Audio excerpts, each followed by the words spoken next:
Hindu nationalism is a political ideology that advocates for Hindu supremacy and the exclusion of members of other Indian religious groups from equal participation in Indian society.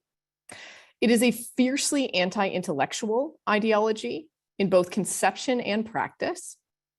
And I want to speak with you all today specifically about the threat that this hateful political movement, also known as Hindutva, is posing in real time to academic freedom in the United States. So I am Associate Professor of South Asian History at Rutgers University, the State University of New Jersey. For more than 5 years, I have received hate mail from Hindu nationalists or Hindu supremacists almost every single day. I have been the target of so many death and rape threats that I have lost count. The most recent violent threat against me was made last week via phone to a General Rutgers phone number by a man spouting Hindu supremacist rhetoric. The police are investigating. My family too have been threatened with all manner of violence, including my children, who are ages 3, 5, and 7 at present. I often require armed security when I speak publicly, whether about modern South Asia or ancient Indian history. The last time I gave a public lecture was less than 2 weeks ago in the western suburbs of Chicago. To ensure both my safety and the safety of the audience, there were multiple armed security personnel present. I want to emphasize how extraordinary and how worrisome it is that I require armed protection on US soil to speak about areas of my scholarly expertise. I am the target of repeated smears and misinformation campaigns.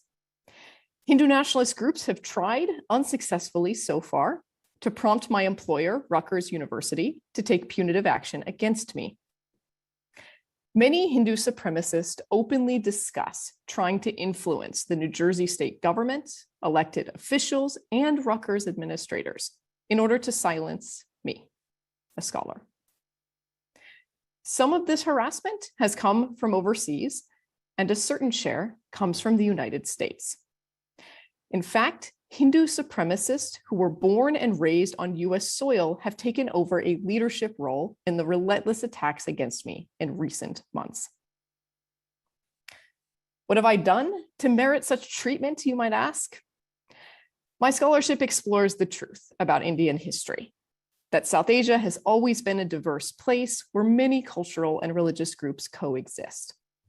And this basic fact poses a huge challenge to the political project of Hindu nationalism. Hindu supremacists find so much of South Asian history threatening, especially the many parts featuring Muslims. I am an expert on Hindu and Muslim interactions in the 16th and 17th centuries. And the same folks who attack me for teaching about Muslims in India's past also demonize Muslims today as their primary enemy, as the main group to dehumanize as a foil for advocating for Hindu supremacy. In fact, Hindu nationalists largely sat out India's independence struggle against British colonial rulers in the first half of the 20th century. And that is because they, the Hindu nationalists, identified Muslims rather than the British as their primary enemy. Muslims are still Hindu supremacists' favorite group to hate. And those of us who research and teach Indo-Muslim history are further carnage in this brutal assault. While I am a favorite target of US-based Hindu supremacists, I am not exceptional. Many other scholars of South Asia have been targeted as well, as you have heard, not only by nationalists overseas, but also by US citizens who are part of this homegrown branch of Hindu supremacist hate. And in fact, Hindu supremacists based in the United States have been some of the leaders in the campaign of fear and intimidation against the Dismantling Global Hindutva conference that's occurring in a couple of days. Now, the Hindu supremacist attacks against me and numerous other scholars reached a crescendo of sorts in March and April of 2021 in a series of coordinated attacks.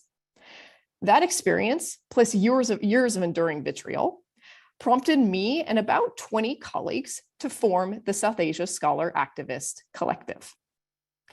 We, SASIC for short, are a group of North America-based academics who believe in the twin pillars of humanities scholarship and inclusive progressive politics. Our first act as a collective was to author the Hindutva Harassment Field Manual, a freely available online resource that explains Hindu supremacist hate, also known as Hindutva, and how it's organized.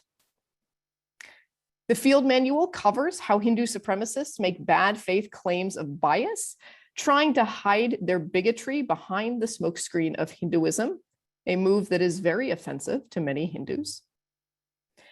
The field manual also talks about the long list of people and groups that Hindu nationalism hurts, including Muslims, lower castes, especially Dalits, indigenous peoples, Christians, academics, students, and Hindus.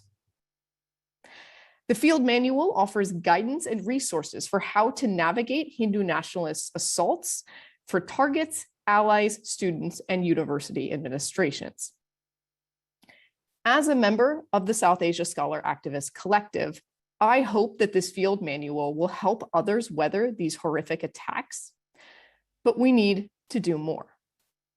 Hindu supremacists are infringing on academic freedom in both India and the United States right now, and we need to stop that. One final point.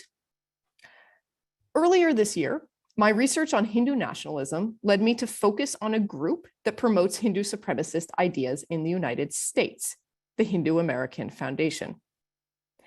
In May, as my research was ongoing, that group sued me.